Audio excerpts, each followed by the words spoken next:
Changes of Canada. Canadian immigration policy.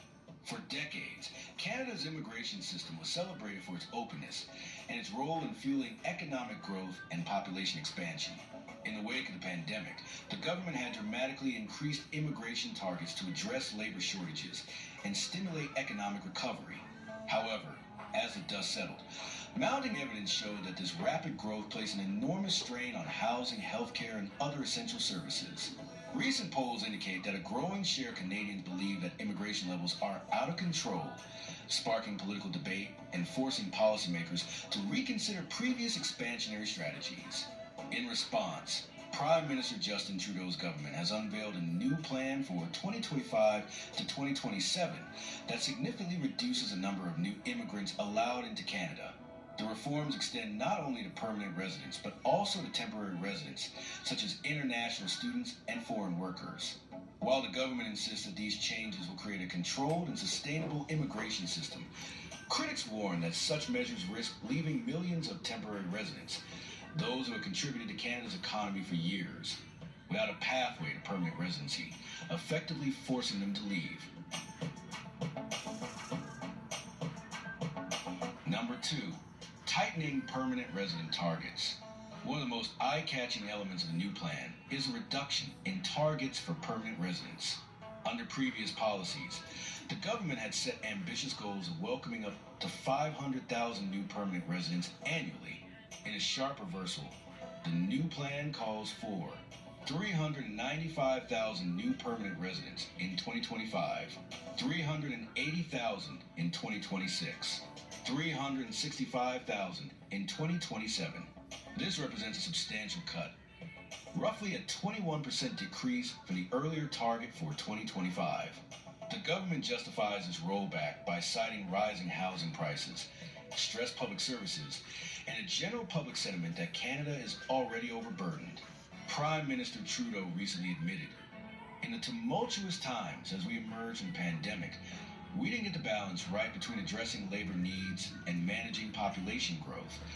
From an economic standpoint, lower immigration targets aim to alleviate pressure on the housing market and ensure that infrastructure, healthcare, education, transportation is better able to meet Canadians' needs.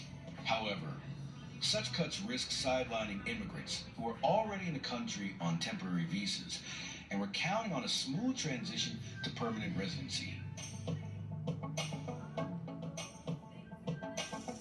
Number 3. Reining in temporary residents. Perhaps even more consequential are the measures targeting temporary residents. Canada's temporary population, which includes international students, temporary foreign workers, and other visa holders, has surged in recent years. The new plan sets an ambitious goal to reduce temporary residents as a share of the national population from 7% to 5% by the end of 2026.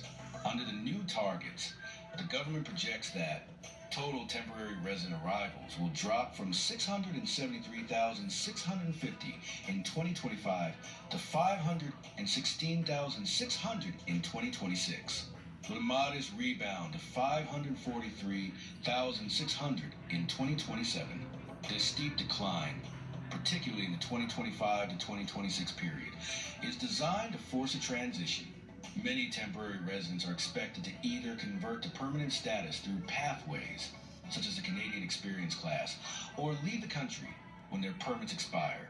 The plan also features significant cuts in work permits issued through the International Mobility Program, a drop from 285,750 in 2025 to only 128,700 in 2026, while keeping the temporary foreign worker program flat at 82,000 permits annually.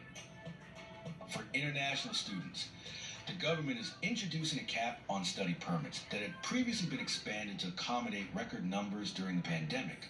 These restrictions, alongside tougher eligibility requirements, mean that many students who once expected to transition to permanent residency may no longer have that option. Immigration Minister Mark Miller noted, "We must ensure that the system is sustainable, not only in numbers but also in how newcomers integrate and contribute to our society."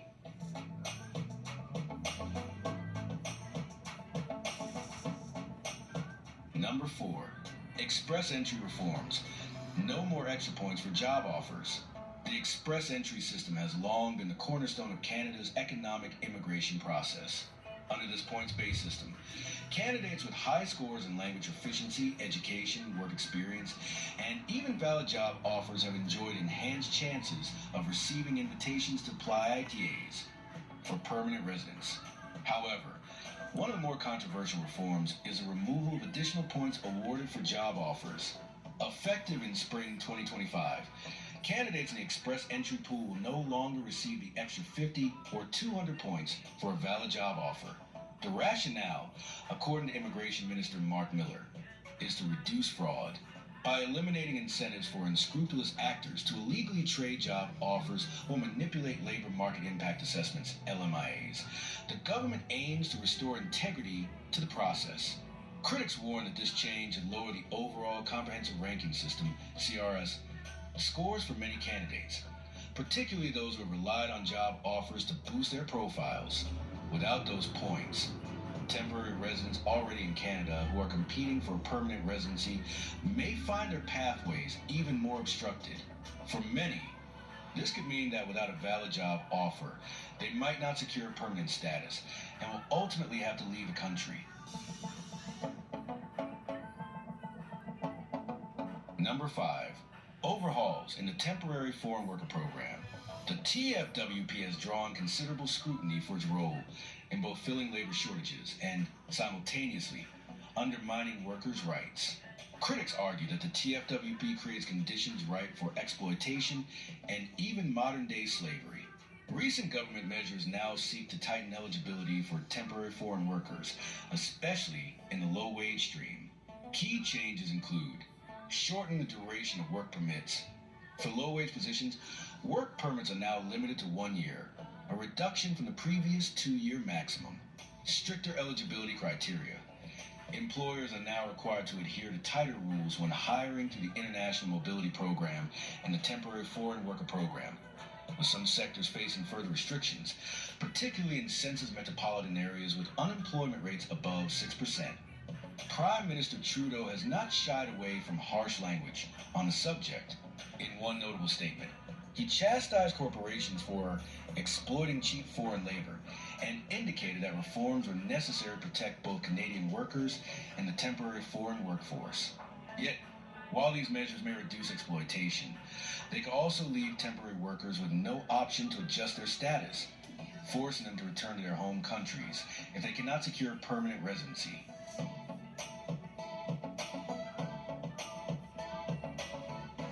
Number 6. Stricter rules for international students.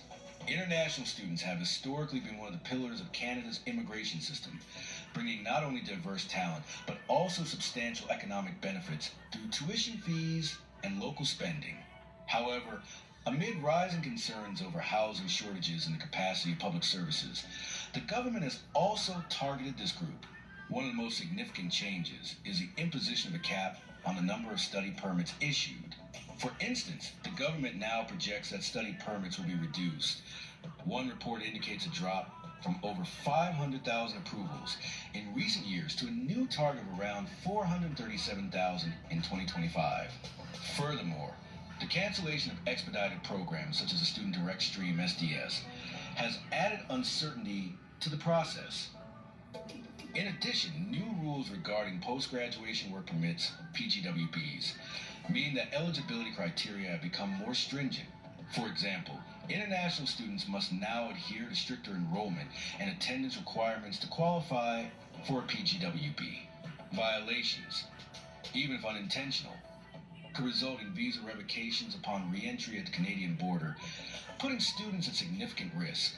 Immigration lawyers warn that students who deviate from the prescribed rules, such as by working off campus beyond the allowed hours, face a heightened risk of being forced to leave Canada.